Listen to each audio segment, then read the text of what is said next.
Good morning, good afternoon, and good evening, Truman. I'm your host, Lance Reynard, once again for a short period of time, recording from the Roadkill Cafe, where fresh off the grill means two different things. And I wanted to cover some information about lithography today. Quit looking at myself so much. And as I began, as usual, I got a little distracted because I was downloading lithographic images like this one, and it got me to ponder the Mudflood once again. I guess because I'm just trying to access historical and curious details and coming up with this obvious situation that just keeps happening all over the world. All right. So now you have a little bit of Egypt and a little bit of lithography all put together in a fun little package, as well as some of the architectural details that were apparently you could just like order these. There wasn't any online at the day. You just have to send it by ship or something of the such. That's the La Hotel de Ville de Paris, apparently. But as I was downloading these lithographic images and checking up and studying on the details of scratching into limestone, I noticed these images and thought to myself, interesting. And you may want to do that too, and is looking at this as a part of the Chicago's World Fair in 1895. Yeah, Columbia Republic. So lithography and mudfloods. Just taking a look at some of these details. Must have taken a while to dig that out. I know some of you people have been here, and things have changed. You might wonder, this was taken in 1959, and he is apparently checking nasal cavities. And here they are, of course, fixing quote-unquote things with their modern tools. Those are the tools they built the pyramids with, by the way. These guys, not this little itsy-bitsy, what is that down there? Sorry. Huh, okay. I don't quite know, can't quite figure. And the interior side view of the pyramid cutaway. Now, this is what it looked like. Every little detail. This is fairly interesting. These chambers, the angles, the off-center details from this compared to, say, this. Boop, boop, or... So, noticing minor details is part of the fun we have here in lithography class. This, of course, had to be built mostly underground because it's not obvious that was mud flooded. And the year of this particular, this is decorated gateway at Dendra, Egypt. Colored lithograph doesn't actually post a date to it. Suppose if I did enough research, you lackadaisical schlep. But you can see that that's underground. Mud flood. Yeah, it's pretty sandy. It's pretty windy and sandy there. This is Chicago, Columbian exhibit in 1893. Gives one cause to pause and ponder the details that could be so meticulously created with we can't do this. I mean, all right, we could, but what would that cost us? Maybe we could. You don't see a whole lot of that going on anymore. 1893, and they just built it to tear it down. Take a look at this couple down here. They got me curious. These two are up to something. These guys? Yeah. Okay. Give you an idea or some ideas of things and dealing with the men that actually built the Chicago World's Fair. And this is Louis and his gang in 1904. They were planning it then, because no, wait a minute, 1904. They had to rip it down then. My mistake. Yeah, we're done with it, so we're gonna rip it down. Interesting lithographs. And this is a Norse. Oh, it says right there, Nordic. In 1905, this lithograph was created. And of course, you wear those crowns to keep the electromagnetism from zapping you in the head. I'm just saying, maybe. It makes you kind of wonder why you'd stick this stuff on your head. I wouldn't want to stick that stuff on my head.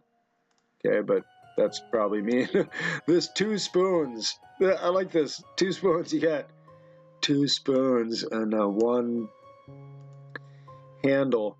These are lamps and lithography, and once again, historical. And these are Parisian lamps, are designated as such. Very curious and interesting why you would put that much work into, just saying. It's just me. Maybe you guys all want to have this in your, this is amazing work. And once again, Paris Universal Exhibition. Here are a couple of exhibitionists. What's that kid reaching for up there? He's got like, give me some candy. Hey, you. I'm not sure. But the articulate, well, I use that word way too much. The intricate details that are cut into these and crafted and created in the first place. I mean, the guy that sat down and thought that up. They were saving the temple. Save the temple! So they had to chop it up to save it. It's the Abu Simbel temple in 1965. Apparently there was a flood coming in. And that was the excuse. Not my fault. But I started thinking about this, and this is what got me on this gig, was looking at the extreme details that are carved into not only our cache. It just makes me wonder and pause to think that I don't think some guy just thought this up. I think it was sitting there and he sketched it. And these guys are hanging out on this chunk of, rock or formation that was sticking out from under the sand. And yeah, it's easy to say. And you got paddles. You got paddles. And those are for, yeah. They just came from the Nile, probably. Nile, as a matter of fact, there's water right there. A second. Yeah, right there. At the bottom. Water. I would have totally glazed over that.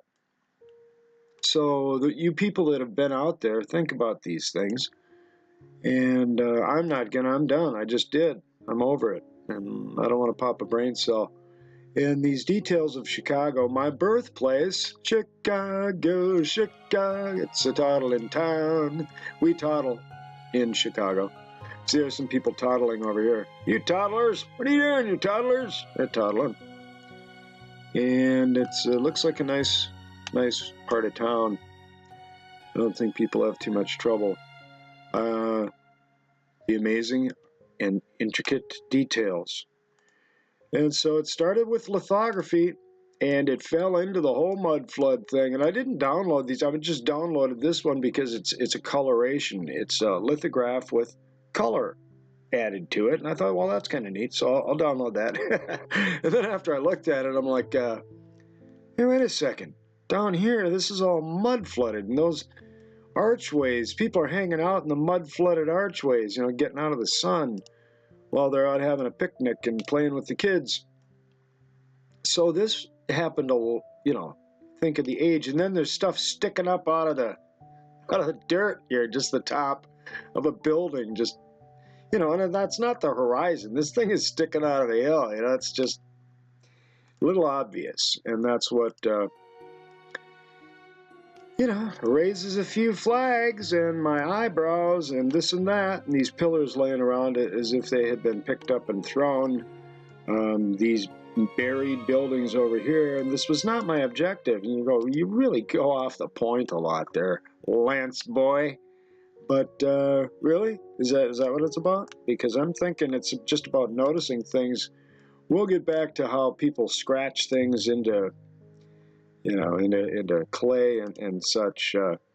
And the way they scratch things, I mean, look at the amount of detail. This guy's scratched into this piece. There's a lady talking to this lady over here, and this guy looking back, and that guy doing a deal with somebody over here. And I mean, there's so much going on. Each couple or group or person has, they're doing something. They're busy. This guy's looking over here, and that guy's looking up there, and he's got glasses on, holding his hat, and all of these things that you scratch in. And there's George Washington over here, and a statue of this and that. And I mean, wow. Wow. That is so cool.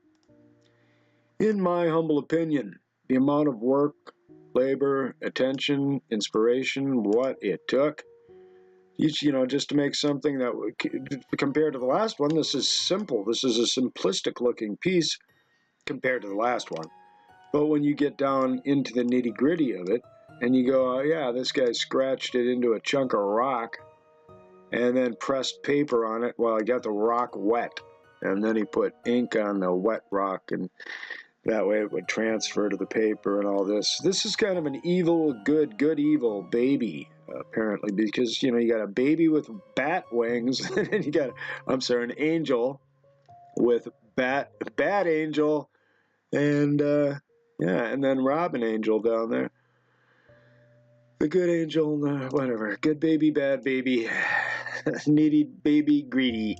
Okay. So at any rate, the articulate details, the meticulous sketching and etching into stone, and then what are these? I mean, I guess you used to be able to order these back by the dozen to stick on your house. I wouldn't be too surprised if they had molds made, but this looks really familiar to some of the studies that many of you people have been doing. I know that. This is Enoch, and it's a lithograph and a print made from a lithograph. And that was the neat thing about lithographs, I suppose. Unless you scratch them, you can make, 50, 60, 100,000 prints from it, depending on the amount of paper you had and the amount of work that goes into this. What's that say? It's Hebrew. Let's see. Nether. Oh, Netherlands. Okay, I got you. It says don't say anything about this on there, so I won't. And and W. Blake did this. There's a signature down there. Good old Blake. He must have been pretty religious to scratch this out for good old Enoch. Record and report what was going on. This guy's painting over here. Not quite sure what he's painting, but he's busy. He's a busy boy. All of the meticulous artwork, detail, craftsmanship to sketch or etch this. I suppose you would sketch it and then etch it. It's not like you just grab a pin or an X-Acto knife and start scratching into the rock, maybe. But in some of these, the amount of action, activity, and detail is just mind-boggling.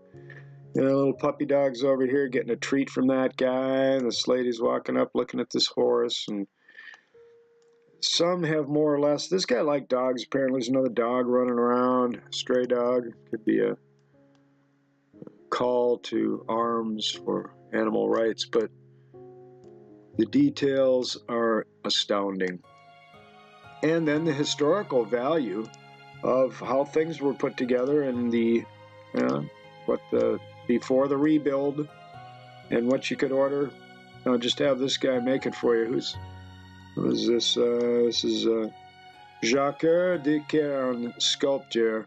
So yeah, I suppose you just sent this guy a telegram and he would pop over and carve one of these out into the corner of your house. I guess it'd be more likely that you would make a mold and pour the mold with the polymer with the mixture of stone and goo that. This is the World's Fair St. Louis in 1904. St. Louis,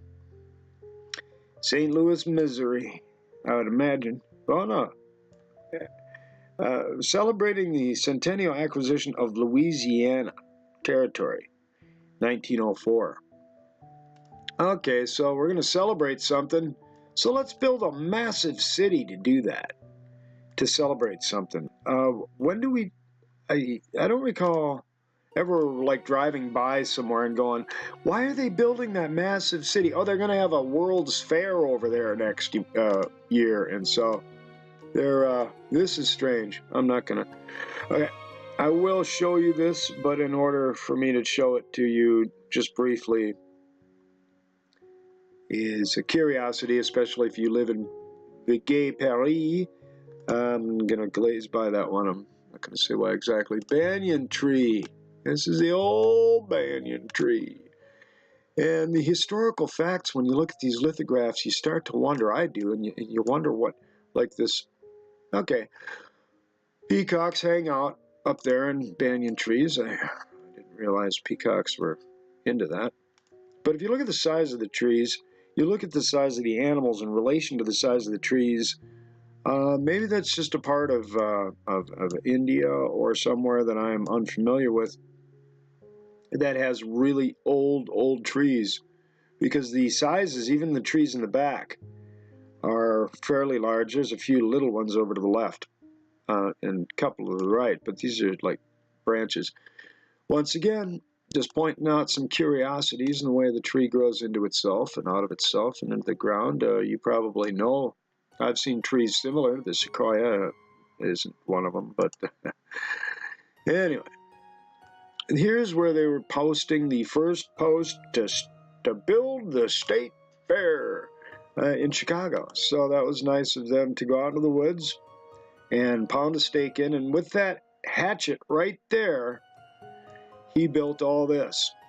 And so he's quite a craftsman. It went from those woods to this and lickety-split. Yeah, how long would it take us to put that together? Let's just stop and think about it. I should get back to lithographs, and this is one. But as, once again, I started downloading the images that I wanted to work with, getting the ideas I wanted to speak about, I started noticing the historical effects and details in relation to this buggy and horse and this little nice carriage and this building, this massive Greco-Roman structure, to say these people built that building. Okay. Sorry, I'm noticing things. This is 1937. Exposition Internationale, where Paris built all this stuff just to rip it down a little bit later. Happens all the time. We got to prove it happens, so let's do it here. This is a colored lithograph I thought was fairly interesting. It's a Petra. And I've never been to Petra. I don't know the layout or haven't studied it, but what made me curious was just what you see in front of you. If you do any research, have done any research, or seen any done on Petra, I've never seen this side of it, really. And then noticing the, broken things, the busted, the huge megalithic structures, and then these little teeny people standing in something buried. Again, a curiosity. And there are areas that you will see that are very curious, where you've got the stone cuts and then the rock actually overlapping, as if it was at one time soft and then hardened over time, and so it goes over the carvings. And that is evidence of what it is. And we printed stuff. That was nice of us. This is another lithograph, etched, sketched, or drawn into limestone, which I'm going to have to do it a few times to really get good at it. Another lithograph of people going, hey, where'd all the buildings go? Because there used to be pyramids and stuff over here. Probably. The printing process has always been a fascinating detail, but really what got me, and has always gotten me since I was a kid, was these little teeny lines. I mean, what are you doing? Scratch those in with a pin? Or an X-Acto edge sharp tip? Yeah. Apparently, that's the ticket. And as I ran through these lithographic images, I started seeing once again these massive mud flood details that are unavoidable. So let's just think about it. Once again, I'm into the old think about it. This is fairly interesting, and if you've ever been to this location, then you would have a much. I can show you, I go through the whole, this is this and this, and you can see this thing is buried and it's not anymore. That's good enough for me. And the size of these, yeah, good enough for me. These guys showed up in a Viking ship. It's Gokstad Viking ship at the Chicago World Fair in 1893. And the curiosity, aside from the time differentials, but that's not that much of it. I mean, they rebuilt this ship, which is cool. And they threw in this massive structure. I mean, what would that cost us to build today? With all these flagpoles? Yeah, we really need lots of flagpoles and tick-wa-tack. But again, Chicago. Think of the year, think of the structure, think of the reason the structure was put there. And then, I don't know, I was born in Chicago, I should know, but that doesn't mean I studied it. I left when I was 2. On the left, you see a chunk of stone with etching in the stone, and on the right, you see a print from that etching. An actual lithograph of Munchin. So it's apparently some kind of menu at a restaurant, or let's see here. Oh, it's a city. Munchin, Germany. That was my mistake. So the curiosity is always going to be something I brought up in this part. Well, curious. You've got Portugal. I'm going to start up in the upper left. Portugal, Peru, Persia, Finland, Luxembourg, Bulgaria, and Romania. And when I saw Romania, it just gave me a twinge to think Romania, Roman.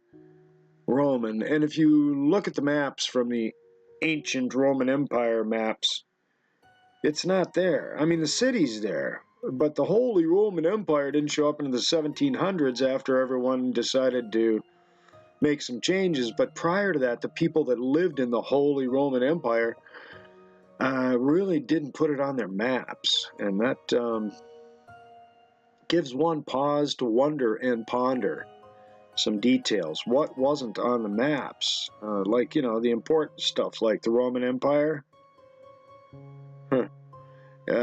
While the people were living in Rome, they didn't put it on their maps. So, yeah, lithographs and lithography I will have to cover in further detail. I've seen some wonderful videos from people like John Levi, and